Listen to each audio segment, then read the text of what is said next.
Good morning, guys. I'm going to take you through the history of the Roman world in a few short episodes, starting with this one, Roman Moments number 1. Looking back through the earliest history of Rome, we know that they had a monarchy. This monarchy was ruled by a king, but they also had something called a senate. Now, senate literally means old men. So this was a council of old men from the most important families in town that were in charge of things, and they would advise the king. And as time went on, the king would choose who gets to be in the Senate, and the Senate in turn would tell the king what the community needed. Now, this was a great baseline system of representative government, but the king still had absolute power. The king was still making all of these decisions until we came to Tarquinius the Proud, Tarquinius Superbus, which is a fantastic name. Tarquinius didn't like the previous king, so he killed him in the street and then refused to have his body buried. And then the Senate, sometimes they disagreed with him. So what did he do? He had the people that disagreed with him killed. Well, the Senate in general did not like this because this was not respecting the will of the community, and so they revolted, they overthrew him, and they decided we're going to set up a new form of government, a government that is not based on a king. They set up the Roman Republic. So we shift from the Roman monarchy to the Roman Republic. Tarquinius the Proud was overthrown, and that was the end of the Roman monarchy. That was the beginning of the Roman Republic. The Roman Republic had senators choose consuls. A consul would be the leader of the government, kind of in place of the king, except instead of having just one, you'd have two consuls, and they would have to work together. One of them might be in charge of things that are working outside of the country, and one would be in charge of things that work inside the country.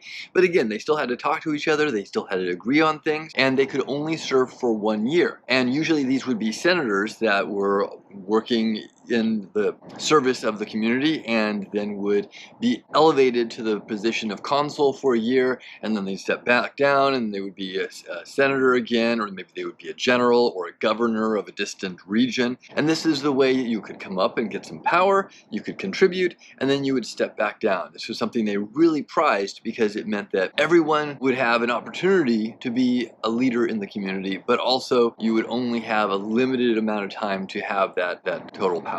There were occasional times, such as the case of Cincinnatus, which was where that consul could be elected to be dictator. And this is not dictator in the modern sense of the person who controls everything and everybody does what they say, but this was you have absolute power for a little while. Like if we're in a state of emergency and the country is being attacked, okay, we can make you dictator, and then you'll step back down once everything has gone back to normal. And this was something that they did. It was part of their system. In 264 BC, we see the start of the Punic Wars, and there were 3 Punic Wars, and there are some things that the Punic Wars teach us about what the Roman world was going to be like at that time. First of all, there was the biggest ruling country in the Mediterranean was a country called Carthage on the south end of the Mediterranean Sea, on the north end of the African continent, and Carthage was building up its influence and spreading out across the North Africa, and it was establishing its own little empire. While across Italy, the Italian peninsula, Rome was expanding its influence and taking over the whole Roman peninsula. These were 2 countries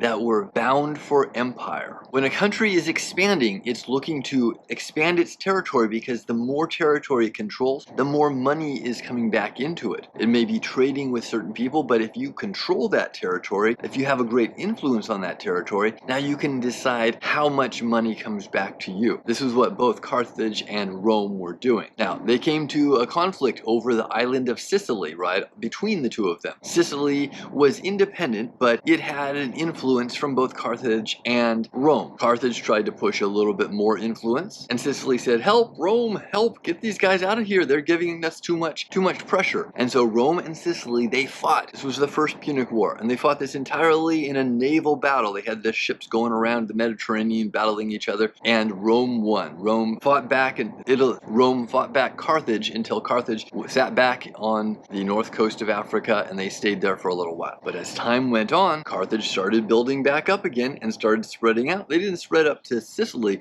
but they spread around to North Africa, up into the Iberian Peninsula, the area that we now call Spain. As they were traveling through Spain, the Romans said, all right, well, you can go as far as you don't go past this river here. And the Carthaginian says, yeah, sure, whatever. whatever, we're going to do what we want to do. And as they kept territory expanding, finally they came to a town that actually had friendly ties to Rome. Now this town sent a messenger to Rome saying, hey guys, help us out. We need some help. The Carthaginians are trying to take over our town. Rome said, step back down, don't take over that town. And Carthage said, I'm going to take over this town if I want to. So this is where they started the Second Punic War. Now the general in charge of the invasion of the Iberian Peninsula was a man named Hannibal. Hannibal was a great general, and as generals went at that time, he was pretty much in charge of his entire military, and he could do with it whatever he wanted. So when the Romans told him to not take over this little town, and he said, no, I'm going to, he decided to start a war with Rome, and that was his entire power.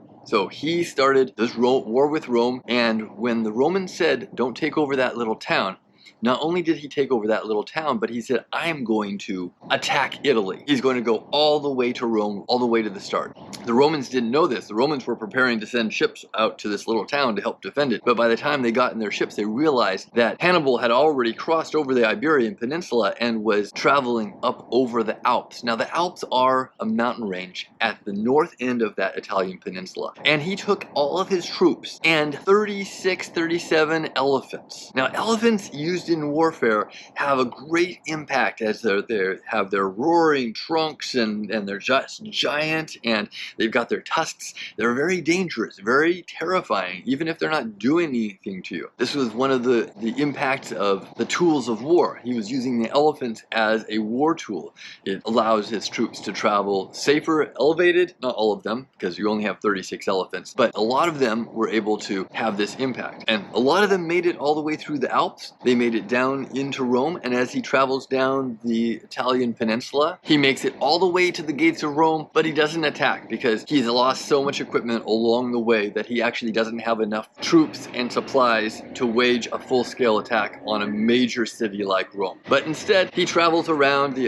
Italian peninsula, attacking town and town and town, and he can do that for quite a while. Can sustain himself and his military by whatever he captures from these towns. Then starts the Third Punic War. The Third Punic War, the Romans decide we're going to skip attacking Hannibal. Hannibal has attacked us in our own peninsula. He's bothersome. He hasn't taken over Rome, but he certainly is bothersome, and he's keeping us from becoming the empire that we want to be. So they sent a fleet of ships to the city of Carthage. And Hannibal said, wait, you going over there? I'm starting the fight here. But the Romans are already over there. So he travels back and he does this best fight that he can, but the city of Carthage was destroyed. And Carthage as an empire began to shrink while Rome had definitively made itself known that in the Mediterranean, it was going to be the Roman Empire that controlled the entire region.